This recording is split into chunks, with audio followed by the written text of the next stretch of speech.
என்னதான் போர் நடந்தாலும் சரி, இல்லை என்ன நடந்தாலும் சரி, இந்தியாவில் பெட்ரோல், டீசல், எல்பிஜி இதுக்கு தட்டுப்பாடே வராது அப்படின்னு சொல்லிட்டு பரவலாக சொல்லிக்கிட்டு இருந்தாங்க.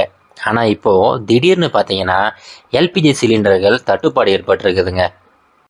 இதனால் வீடுகள்லே ஆகட்டும், ஹோட்டல்ஸ்லே ஆகட்டும், காலேஜ் கேன்டீனுங்க, ஹாஸ்டலுங்க அப்படின்னு சொல்லிட்டு எங்கெங்கெல்லாம் எல்பிஜி பயன்படுத்துகிறாங்களோ எல்லா இடத்துலையுமே தட்டுப்பாடு ஏற்பட்டிருக்குது.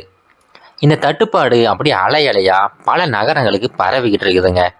இப்போ நிறைய ரெஸ்டாரண்ட்டில் பார்த்தீங்கன்னா சாப்பாடு கிடையாது, வெறும் டீ காஃபி மட்டும்தான் அப்படின்னு சொல்லிட்டு ஸ்டிக்கர் ஒட்ட ஆரம்பிச்சிட்டாங்க.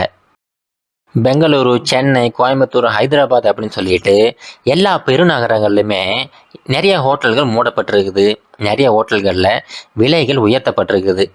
இப்படி இருக்கிற சூழ்நிலையில் இந்திய அரசு இந்த தட்டுப்பாடை எப்படி சமாளிக்க போகிறாங்க, உண்மையிலே இந்த எல்பிஜி தட்டுப்பாடு எப்படி ஏற்பட்டுச்சு அப்படிங்கிறத பல டீட்டெயிலான இன்ஃபர்மேஷன் இந்த வீடியோவில் பார்ப்போம். வெல்கம் டு தமிழ் சாளரம்.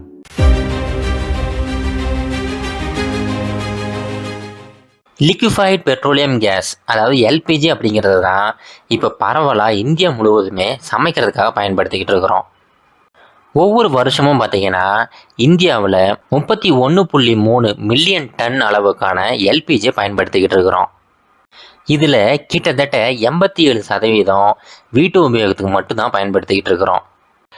இந்த எல்பிஜி பயன்பாடு பார்த்தீங்கன்னா கடந்த 10 வருஷத்தில் பல மடங்கு உயர்ந்திருக்குதுங்க. இதுக்கு முக்கியமான காரணம் மத்திய அரசோட உஜ்வலா திட்டத்து மூலமாக பல புதிய கேஸ் கனெக்ஷன்கள் கொடுக்கப்பட்டுச்சு. இப்போ இந்த சப்ளை செயினில் ஒரு முக்கியமான வீக்னஸ் ஒன்று இருக்குதுங்க. அது என்ன அப்படின்னா, இந்தியாவில் கிட்டத்தட்ட 60% எல்பிஜி நாம் இறக்குமதி பண்ணி தான் பயன்படுத்திக்கிட்டு இருக்கிறோம். இதில் முக்கியமான இறக்குமதி எந்த நாடுகள்லேருந்து வருதுன்னு பார்த்தீங்கன்னா கத்தார், அப்புறம் சவுதி அரேபியா, இந்த 2 நாடுகள்லேருந்து தான் முக்கியமாக நிறைய இறக்குமதி பண்ணிக்கிட்டு இருக்கிறோம். இப்போது இந்த தட்டுப்பாடுக்கு முக்கியமான காரணம் என்னன்னு பார்த்தீங்கன்னா மத்திய கிழக்கில் ஏற்பட்டுக்கிட்டு இருக்கிற இந்த போர் பதட்டம் தான். அமெரிக்காவும் இஸ்ரேலும் சேர்ந்து ஈரான் மேலே தாக்குதல் நடத்தினாங்க. இப்போ ஈரான் அதுக்கு பதில் தாக்குதல் நடத்திக்கிட்டு இருக்கிறாங்க. இந்த போர் ஆரம்பித்த உடனேயே ஹர்மோஸ் ஜலசந்தி அப்படிங்கிற ஒரு குறுகிய கடல் வழி மூடப்பட்டுருச்சுங்க. இந்த கடல் வழியாக தான் ஏகப்பட்ட கப்பல்கள் இந்தியாவை நோக்கி வந்துக்கிட்டு இருக்கோம்.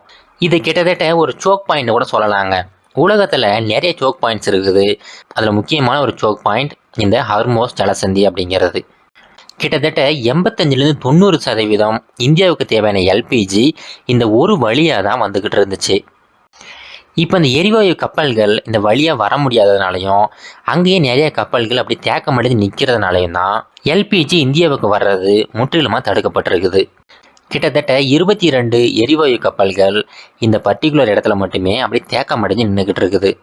இப்போ இந்த நிலைமையை சமாளிக்கிறதுக்காக இந்திய அரசாங்கம் என்ன பண்ணியிருக்காங்க அப்படின்னா, முதல்ல இந்த வீட்டு உபயோகத்துக்கு எல்பிஜியை சப்ளை பண்ணுங்க அப்படின்னு சொல்லியிருக்கிறாங்க. இதனால் என்னாச்சுன்னா கமர்ஷியலாக பயன்படுத்திக்கிட்டு இருக்கிற அந்த ஹோட்டல்ஸ், ரெஸ்டாரண்ட் இந்த மாதிரி இடங்களுக்கு எல்பிஜி சப்ளை குறைக்கப்பட்டுருச்சு. இப்போ இது தொடர்ந்துக்கிட்டே இருந்துச்சு அப்படின்னா கண்டிப்பாக இந்த ஹோட்டல்கள் எல்லாமே மூடப்படக்கூடிய சூழ்நிலை கூட ஏற்படலாம். இப்போது ஹோட்டல் அசோசியேஷன்கள் எல்லாமே சேர்ந்து மினிஸ்ட்ரிகிட்ட போயிட்டு ஒரு முறையீடு வச்சுருக்கிறாங்க. எப்படியாவது கொஞ்சம் தளர்வு கொடுங்க, எங்களுக்கு கொடுக்கக்கூடிய அந்த கேஸ் சிலிண்டரோட எண்ணிக்கையை அதிகப்படுத்துங்க அப்படின்னு சொல்லிட்டு ஒரு கோரிக்கையை வச்சுருக்கிறாங்க. இப்போ நீங்கள் ஒரு 100 அறைகள் இருக்கிற ஒரு ஹோட்டலை எடுத்துக்கிட்டிங்க அப்படின்னா ஒரு நாளைக்கு காலை உணவு தயார் பண்ணுறதுக்கு மட்டுமே அவங்களுக்கு 1.5 சிலிண்டர் தேவைப்படுதுங்களாம். இதனால சின்ன சின்ன கடைகள் கூட பாதிக்கப்படுதுங்க. சின்ன சின்ன டீ கடைகள் கூட 1 சிலிண்டர் 2 சிலிண்டர் மட்டும் தான் ஸ்டாக் வச்சுருக்கிறாங்க. இதனால் அவங்க டீ காஃபியோட விலையை கூட உயர்த்த வேண்டிய சூழ்நிலைக்கு ஆளாக்கப்பட்டிருக்கிறாங்க. நிறைய ஹோட்டல்களில் அவங்க மெனுவை மாற்ற ஆரம்பிச்சிட்டாங்க. எந்த சாப்பாடு குறைஞ்ச அளவுக்கு கேஸில் செய்ய முடியும் அப்படின்னு சொல்லிட்டு அந்த மாதிரி அவங்களோட மெனுவை மாற்றி அமைச்சிக்கிட்டு இருக்கிறாங்க. இப்படி இருக்கும்போது இந்த கேஸ் சிலிண்டர்கள் வழங்கப்படுறதுக்குமே ரொம்ப தாமதம் ஆகிக்கிட்டு இருக்குதுங்க. இதனால் இந்திய அரசு என்ன பண்ணியிருக்காங்க அப்படின்னா எசென்ஷியல் கமோடிட்டி ஆக்ட் அப்படிங்கிறத அமல்படுத்தியிருக்கிறாங்க. எண்ணெய் சுத்திகரிப்பு ஆலைகளில் எல்பிஜியோட ப்ரொடக்ஷனை அதிகப்படுத்த சொல்லியிருக்கிறாங்க.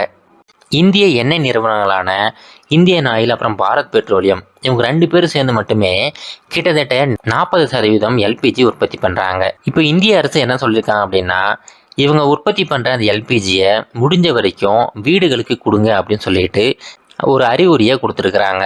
இப்போ இருக்கிற சூழ்நிலையில் இந்த எல்பிஜி சிலிண்டர்கள் வீட்டு உபயோகத்துக்கு, அப்புறம் ஹாஸ்பிட்டலுக்கு, அப்புறம் அந்த ஹாஸ்டல் இந்த மாதிரி இடங்களுக்கு மட்டும்தான் முக்கியத்துவம் கொடுக்க சொல்லியிருக்கிறாங்க. மற்றபடி இந்த கமர்ஷியல் பர்பஸ்க்காக பேட்ச் பை பேட்சாக கொடுத்துக்கிட்டு இருக்கிறாங்க. இந்த ரீஃபில்லிங் சைக்கிளை கூட பார்த்தீங்கன்னா 21 நாள்லேருந்து 25 நாட்களாக அதிகரிச்சிருக்கிறாங்க. இந்த சூழ்நிலையினால எல்பிஜி சிலிண்டர்களோட விலையுமே ஏறி இருக்குதுங்க.